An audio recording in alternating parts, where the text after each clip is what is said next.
Bakunzi ba Peace TV ndabashuje mu izina ry'umwami wacu Yesu Kristo, kandi dushima Imana yuko iturinze, kandi dushimira bene data bari hirya no hino mudukurikira umunsi ku munsi. Imana ibaho umugisha. Bene data twafatanyije kuzamuka umusozi w'amasengesho, Imana iguha umugisha aho uri hose. Nagiye nkubwire ngo Imana iguha umugisha. Turimo turasenga Imana, turimo turi kwingingira Imana, turimo turagusengera, kandi nawe utwumvise uyu munsi wa none ngwino dusenge Imana. Ndazi neza yuko ari byinshi Imana yadusezeranyije kandi yavuganye natwe muri aya masengesho izakorera ubuzima bwawe, izagukorera we n'umuryango wawe, izakora mu gihugu cyacu ndetse n'igihugu urimo uyu munsi wa none, izakora ku bugingo bwawe n'ubuzima bwawe mu izina ry'umwami wacu Yesu Kristo. Akaba ari nayo mpamvu aka kanya nongera kukwibutsa icyanditswe turimo dusengeramo kuri umunsi wacu wa 36 w'amasengesho. Zakariya 8 umurongo wa 19 haravuga ngo Uwiteka Imana Nyiringabo aravuga ati, kwiriza ubusa byo mu kwezi kwa 4 no mu kwezi kwa 5 no mu kwezi kwa 7 no mu kwezi kwa 10 bizahindukira b'inzu y'Ubuyuda iminsi y'umunezero. Cyo cya mbere, iminsi y'ibyishimo ni cya kabiri, iminsi y'ibirori byiza cyane.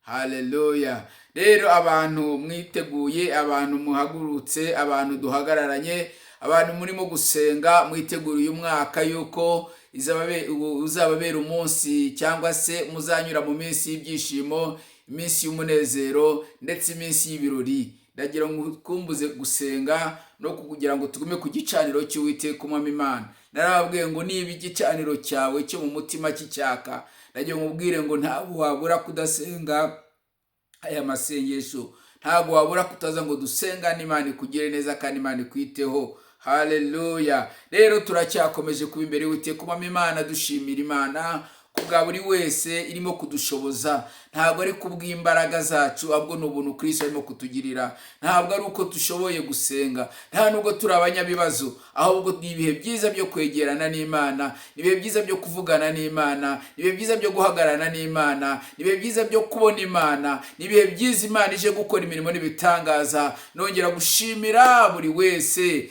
muri aya masengesho twagize ibihe byiza, abo twagiranye mu giterane Imana ibamera umugisha. Abantu bo hakurya mu Uganda Imana ibaho umugisha. Twabanye muri aya masengesho, nagize icyumweru cyiza cy'umugisha. Mushumba Ntambara, Imana iguha umugisha, Imana ikugire neza n'itorero mwese, Imana ibiteho kandi bakomeze.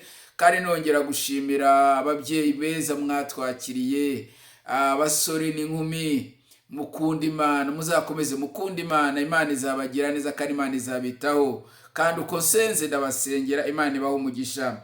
Rero turacyari imbere y'Uwiteka Imana dusenga, tugiye kuganira ijambo ry'Uwiteka Umwami Imana, kandi nizera ko hari ibyo Imana igiye kubakorera mu izina rya Yesu.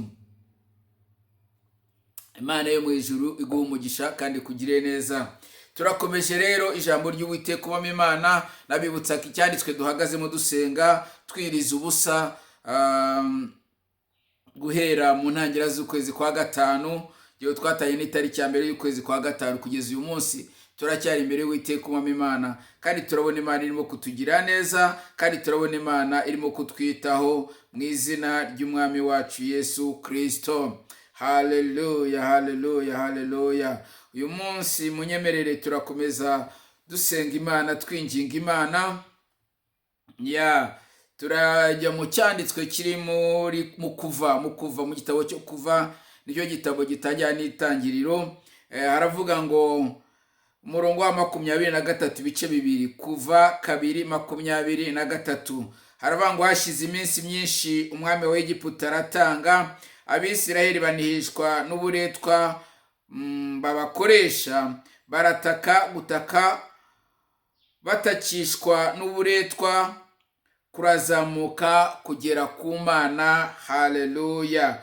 Umurongo wa 24 ngo Imana yumva umuneho wabo, yibuka isezerano ryayo yasezeranije Aburahamu na Isaka na Yakobo. Imana ireba Abisiraheli, imenya uko bameze ku murongo wa 25. Imana ireba Abisiraheli imenya uko bameze. Ndagira ngo ubwire inshuti yanjye neza amatwi muri aka kanya, wowe inshuti yanjye ugifungura ukiza kuri iyi channel ya Peace TV, wowe inshuti yanjye dusengana amanywa na nijoro. Imana ikumere umugisha, Imana ikugire neza, kandi nongera gusuhuza inshuti zanjye duhurira kuri radio Inkoramutima. Imana ibahe umugisha kandi Imana ibagire neza. Turacyafiteyo indi minsi nanone ndongera kubararika yuko dufite ibiganiro byiza cyane kuri iyi radio. Ushobora gushaka kumpamagara, ushobora gushaka ko tumenyana, ushobora gushaka kunjoyininga muri iki kiganiro, ushobora gushaka gushyigikira iki kiganiro. Telefone yanjye ni 0788430085. Turabakunda cyane, kandi ushobora kuba udushyigikira mu buryo bwose. Ushobora no kudushyigikira nibura iki kiganiro kikugezeho ukagihereza abantu barenze 2. Imana mu ijuru yaguha umugisha, kuko ubuvuza ubutumwa hamwe nanjye, ari nge nawe twembi tuvuze ubutumwa twembi umunsi ku munsi, ari twebwe gusa. Ndagira ngo ubwire ngo ntabwo ubutumwa bwakwaguka, ariko uko ucyohereza mugenzi wawe iki kiganiro, ndagira ngo ubwire ngo nawe umfashe kuvuga ubutumwa mu izina rya Yesu Kristo. Yesu akumere umugisha unshyigikira, Yesu akumere umugisha usharinga iki kiganiro, Yesu akumere umugisha. Hari byinshi tuba dukeneye cyangwa bikenewe kugira ngo iki kiganiro kibagereho, ariko bo dufatanya abanshyigikira. Imana ibahe umugisha kandi bagire neza. Haleluya. Reka dusenge Imana. Mana nziza, mwami w'abamenyire ingabo, gushimira ineza n'ubuntu byawe, gushimira uburyo utwitaho, uburyo udushyigikira, uburyo tuba hafi, uburyo iri jambo riza rigakora imirimo n'ibitangaza ku bana bawe. Mu izina rya Yesu Kristo, Mana ndasenze kuboko kwawe kwiza Mana kube ku bana bawe bahagurutse kumva no kwakira ubutumwa, abo biyemeje gusenga aya masengesho mu izina rya Yesu Kristo, nkuko wambwiye ngo tugahagarare muri iki cyanditswe kimuri Zakariya 8:19 ngo kwiriza ubusa no mu kwezi kwa 4 no mu kwezi kwa 5 no mu kwezi kwa 7 no mu kwezi kwa 10 ngo bizahindukira abana b'Imana b'inzu y'Ubuyuda iminsi y'umunezero. Mana gushime ko harabanezerewe, iminsi y'ibyishimo, iminsi y'ibirori. Hari benshi mwami bagiye kwinjira mu bihe byo kunezererwa, bagiye kwinjira mu bihe by'ibyishimo, bagiye kwinjira mu bihe byo kugira ibirori mu izina rya Yesu Kristo. Mana ndagusabye ngo bashyigikire, Mana babe hafi, abarwayi bakize, abashonje bahaze, abari kure yongere bagarure mu izina rya Yesu Kristo.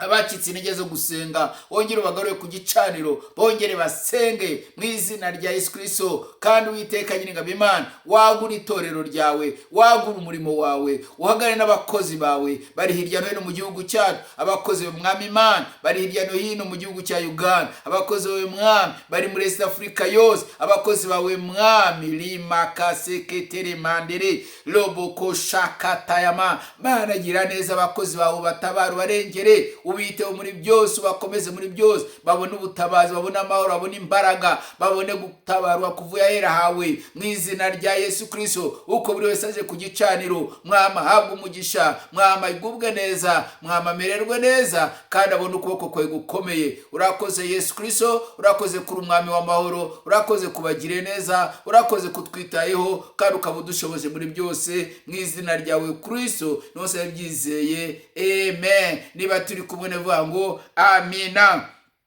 Dusomye icyanditswe kiri mu Kuva ibice 2 umurongo wa 23 n'umurongo wa 24 na 25. Mahari Bibiliya tubwiye neza ngo maze Imana yumva umuntu wawe, yumva gusenga kwawe, yumva gutaka kwawe, iramanukiza kure uko bameze. Nanjye ndavugana nawe uyu munsi wa none, urankurikiye aka kanya, kandi hari ibyo ukene imbere y'Uwiteka wa Imana, urimo urasenga. Aya masengesho yarimo Imana yo mu ijuru yumve gusenga kwawe, kandi imanukire bukomeze, irebe ukumerewe mu izina rya Yesu. Zineza yuko aya masengesho ntabwo ugumuko waruri, ntabwo ugumuko bwari buri, ahubwo hari icyo Imana ije gukora, hari ibyo Imana ije kurema, hari impamvu yaduhaye gusenga, hari impamvu yaduhaye ibi bihe mu izina rya Yesu Kristo. Wowe urumurikiranya aka kanya, imbaraga z'Imana zikumanukeho, kandi zikumanukeho cyane mu izina rya Yesu Kristo. Turi mu gihe cya Pentecost, ari cyo gihe Bibiliya tubwira mu Byakozwe n'ibice 2 ngo maze aba intumwa bari mu cyumba cyo hejuru bateranye binginga basenga baniha mu izina rya Yesu Kristo,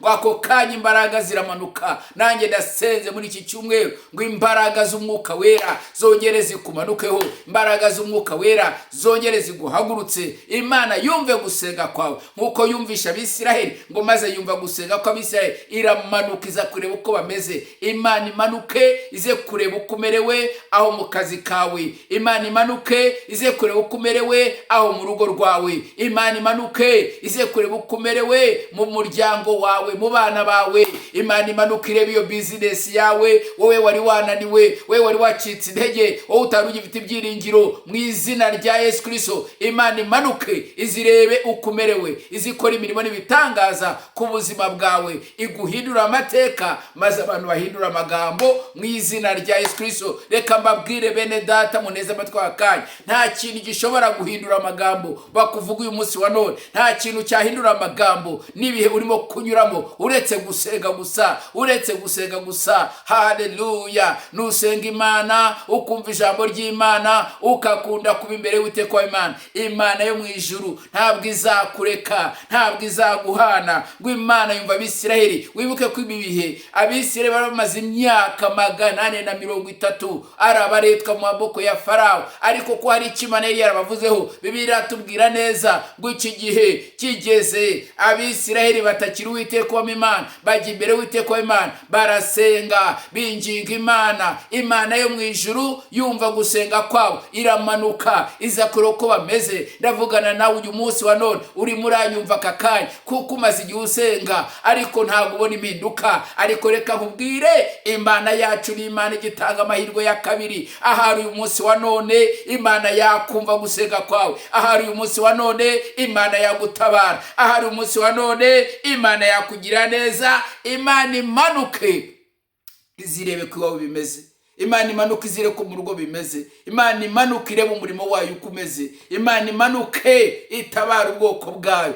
Reka babwire bene data munkurikiye, nawe uri ndabizi neza ushubije amaso inyuma ukareba ibyo unyuzemo, ukareba ibyo ubonye, ukareba biteye ubwoba. Ariko reka nkubwire, haleluya, nta rindi banga igihugu cyacu ko tukigeze uyu munsi. Reka babwire icya mbere cyabayeho, habayeho gusenga Imana, habayeho abatanze ibitambo kugira ngo basenge Imana. Icya kabiri, habayeho abantu bahaguruka gukora. Icya gatatu, habayeho kuba dufite ubuyobozi bwiza bukunda Imana, bwubaha Imana. Icya kane, habayeho abatambyi batambira Uwiteka ubamo Imana, bari imbere y'Uwiteka ubamo Imana, bahagurutse muri iki gihugu. Reka mbabwire bene data, n'uyu munsi baracyahari kandi n'uyu munsi baracyakora. Reka nshimire bene data bo ku gicaniro cy'igihugu dusengana, dufatiye muri buri karere umunsi we buri kwezi. Nawe niba ubishaka, nawe niba ubikeneye, nagiye ngubwire ngo ngwino dutakire, ngwino dusenge, ngwino tujye imbere y'Uwiteka ubamo Imana. Uku kwezi kwa gatandatu rimakaseketere, iyo mvuze ukwezi kwa gatandatu numva nuzuye umwuka wera. Bibirambwira muri Luka igice cyaho cya mbere umurongo waho wa 26, Bibiri ivuga ku mwari Mariya ngo yarabonekeye we n'Uwiteka ubamo Imana. Marayika araza aramusanga aramubwira ati uhiriwe n'Uwiteka ni wowe.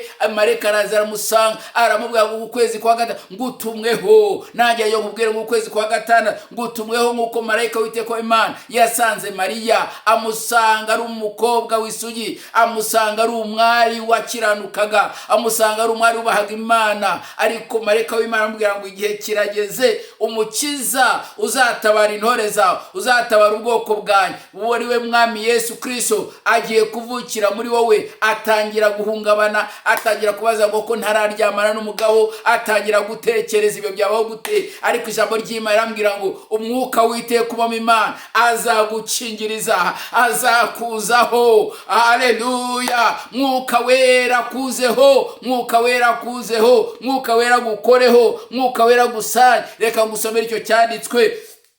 Bibiliya tubwiye neza muri Luka ibice byaho, igice cyaho cya mbere umurongo waho wa 20, na gatandatu. Luka igice cya mbere umurongo wa 26. umva kuntu tubwira nshuti yanjye, Bibiliya tubwiye neza ngo mu kwezi kwa gatandatu marayika Gaburiyeli atumwa n'Imana mu mudugudu w'i Galilaya witwa Nazareti, ngo ku mwari wari warasabwe n'umugabo witwaga Yosefu wo mu nzu ya Dawidi. Izina ry'uwo mwari ni Mariya. Hari mu kwezi kwa kangahe? Hari mu kwezi kwa gatandatu. Amusanga aho yarari, aramubwira ati ni amahoro, uhiriwe, Imana iri kumwe nawe. Nshaka ndagereza aho ngaho uze gukomeza wisomere. Haleluya. Ngo atangira guhagarika umutima. Ndavuga n'umuntu uhagaritse umutima, ndavuga n'umuntu ubona ibikomeye, ndavugana n'umuntu uvuga ngo igisubizo ni ukwicara ugatega amatwi ijambo ry'Imana,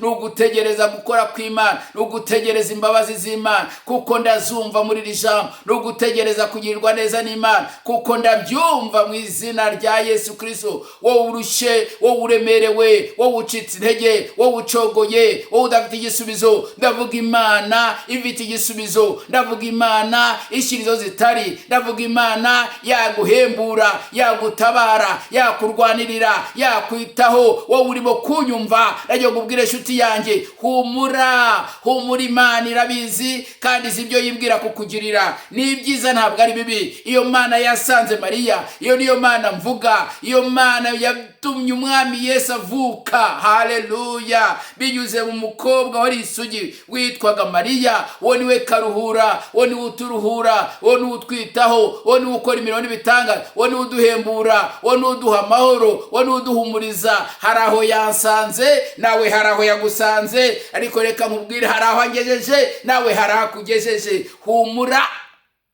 witira ubwoba, wicika intege, wikangwa n'ibyo urimo kubona, wigendera mu bigare. Va mu bigare, va mu bidafite umumaro. Egera Uwiteka umwami Imana, senga, wongere usenge. Imana iri kumwe nawe, Imana izagushyigikira, Imana izakuba hafi, Imana izakora ibikomeye n'ibitanga, Imana izaguhembura kandi Imana izagutabara. Wowe urushe, wowe uremerewe, uyu mukobwa w'Imana, Imana iramusanga, imukoreho igitangaza. Uyu munsi turiho, uyu munsi turavuga, uyu munsi turigisha, uyu munsi turavuga agakiza kava ku Uwiteka w'Imana. Byanyuze mu mukobwa umwe witwaga Mariya. Nawe hari igitangaza. Reka nkubwire, iyo Imana iguhaye umugisha, ubera umugisha abandi. Ntabwo Imana iguha umugisha ngo abugumane wenyine, ahubwo iguhaye umugisha ngo ubere umugisha abandi. Ndi nkawe, hari uwo wabera umugisha. Erega hari umuntu wabera umugisha, wa mumama hari umuntu wabera umugisha, wa mupapa hari umuntu wabera umugisha, wa mukobwa we, wa musore we hari umuntu wabera umugisha, kuko Imana yaguhaye umugisha, irashaka kubera abandi umugisha. Haleluya. Na Mariya yatubereye umugisha. Rero nanjye reka nkubwire, nawe wabera abandi Mariya, ukababera umugisha. Igitangaza cy'Uwiteka kwa Imana kuko kimanutse kuri wowe, kimanukiye muri wowe. Imana ikitamurura, Imana ikigaragaza, Imana yigaragaze kandi Imana ikugire neza mu izina rya Yesu Kristo. Ndimo ndasoza nshaka gusengana nawe, ndimo ndasoza nshaka guhanura ubuzima bwawe, ndimo ndasoza mvuga ngo hari icyo Uwiteka yagukorera, yakora uyu munsi wa none mu izina rya Yesu Kristo. Abantu bagahindura amagambo, nshuti yanjye, abantu bagahindura amagambo. Haleluya. Bibiliya ivuga ngo rega nzi ibyo nibwira nzabagirira, ni byiza ntabwo ari bibi. Imana yiteguye kukugirira neza, Imana yiteguye kukwitaho, Imana yiteguye gukora ibikomeye n'ibitangaza ku buzima bwawe mu izina rya Yesu Kristo. Haleluya, haleluya. Yesaya 54 umurongo waho wa 15 haravuga ngo, reka nsubire inyuma 14. Haravuga ngo, iri ni ibanga rikomeye, uzakomezwa no gukiranuka, agahato kazakuba kure, kuko utazatinya. Uzaba kure biteye ubwoba, kuko bitazakwegera. Ndimo ndaguhanurira, witinya nshuti yanjye. Uwiteka aravuga nkubwire ngo uzakomezwa no gukiranuka, nukiranuka uzakomezwa, nukiranuka uzakomera, nukiranuka business izaguka, nukiranuka uzubaka urugo rwawe ugira urugo rwiza, nukiranuka uzakora bigende. Haleluya. Bibiliya 15 ngo hari bazaterana ariko sinjye uzawubateranije, ngo ariko uzagukoraniraho wese azagwa ari wowe wazize. Waruzi yuko Uwiteka Umwami Imana iyo wamwizeye ukamwizera nk'umwami n'umukiza w'ubugingo bwawe, ibikurwanya ntuzabibura, abaguhagurukira ntuzababura, ariko birambwiye neza ngo abazaguhagurukira bose bazagwa ari we bazize. Ibiroko yikaga ngo bazaguterera mu nzira imwe batatanire mu nzira zirindwi. Uwiteka Umwami Imana akurwanirire, yirukana abo barozi, yirukana abo bapfumu, yirukana baguhagurukiye, yirukana abo bakurwanya, yirukana baguca intege, abakwanga ngo ntuzabishobora, ngo warananiwe. Nayo mubwire ngo igihe kirageze kandi kirasohoye, kuko Uwiteka Umwami Imana aje gukora ibikomeye ku buzima bwawe mu izina rya Yesu Kristo. Umurongo waho, haleluya, umurongo wa 17 ngo ariko nta ntwaro bacuriye kukurwanya izagira ikigutwara, kandi ururimi rwose ruzaguhagurukira kukuburanya uzarutsinda. Ibyo nibyo murage w'abagaragu b'Uwiteka, kandi uko niko gukiranuka kwawe guturukaho ndi, niko Uwiteka mbwiye ngo nkubwire, niko Uwiteka avuga. Haleluya, haleluya mwene data, haleluya wowe nkurikiye. Uwiteka Umwami Imana aravuze ngo nta ntwaro bacuze kukurwanya. Intwaro zaracuzwe ariko ntacyo zizagutwara mu izina rya Yesu Kristo. Imana ije kukugengera, Imana ije kukurwanirira, Imana ije kuguhumure, kuko nta ntwaro nimwe bacuze kukurwanya izagira ikigutwara. Baraguhagurukiye, abeka nkubwire, utarapfuye kiriya gihe, utarapfuye muri biriya bihe, ntabwo ugipfuye, kuko Imana hari icyo yakuvuzeho kije kuvuguriza ibyo abantu bavuze. Wigira ubwoba ngo abantu baravuze, wigira ubwoba ngo abantu barahagurutse, wigira ubwoba ngo abantu baranyanze, wigira ubwoba ngo abantu ntibashyigikiye, ariko ngufitiye ubutumwa bwiza, ngufitiye inkuru nziza. Imana iragushyigikiye kandi Imana ije gukorana nawe. Imana iragushyigikiye kandi Imana ije kuguhembura. Imana iragushyigikiye kandi Imana ije kukwambika. Imana iragushyigikiye kandi Imana ije kugutungisha. Imana iragushyigikiye kandi Imana ije kukuburanira. Imana iragushyigikiye, Imana ije kurwana intambara zawe. Imana ije kurwana intambara zawe. Imana ije kurwana intambara zawe. Abakuburanya ntuzongera kubabona mu izina rya Yesu Kristo. Ndasengana nawe nkubwira ngo Uwiteka Umwami Imana aramwe hubwire ngo nta ntwaro nimwe bacize kukurwanya izagira ikigutwara. Muri aya masengesho Imana irambwiye ngo nkubwire ngo humura, ngo komera, kuko unkurikiye hari impamvu Imana ikohereje kuza kuri iyi channel kugira ngo tuganire, kugira ngo tugabane ijambo ry'Imana. Ndagushimiye Yesu kubwo mwene data uteze amatwi ijambo ryawe, uyumvisha ubutumwa. Aka kanya mu umugisha, umugire neza, abarwayi bakize, abashonje bahaze, abasubiye inyuma wongera ubagarure mu izina rya Yesu Kristo. Umugisha abagabo n'abagore, ubaka ingo zabo, ukazi kabo mwami nikakongere kuzamo imiyaga, nikakongere kuzamo imvururu, kuko Uwiteka Nyiringabo uje gutabara intore zawe, uje kurengera abana bawe. Kandi guhera umunsi wa none mu izina rya Yesu, kiziherezo kubyakurwanyaga, kiziherezo kubaguhagurukiraga, kiziherezo ku mbaraga z'Umwana, kiziherezo kuri iyo ndwara yawe mu izina rya Yesu. Akira ubuzima, akira ubuzima mu izina rya Yesu. Imana yumva gusenga, Imana yumva gutaka, yumvise Abisirayeli, nawe irakumvise kandi ije kukugirira neza. Humura nshuti yanjye, Imana irakuzi. Urashaka ko dusengana? Mpamagara kuri telefone 0788430085. Iyo niyo telefone yanjye. Isaha yose wampamagara nasengana nawe, isaha yose wanyandikira nasoma ubutumwa bwawe, kandi icyo washaka cyose kumbaza, Imana iri kumwe nawe kandi yiteguye kunyura muri njyewe kuye kugire neza mu izina rya Yesu. Ndabakunda cyane kandi Imana ikugire neza. Amen.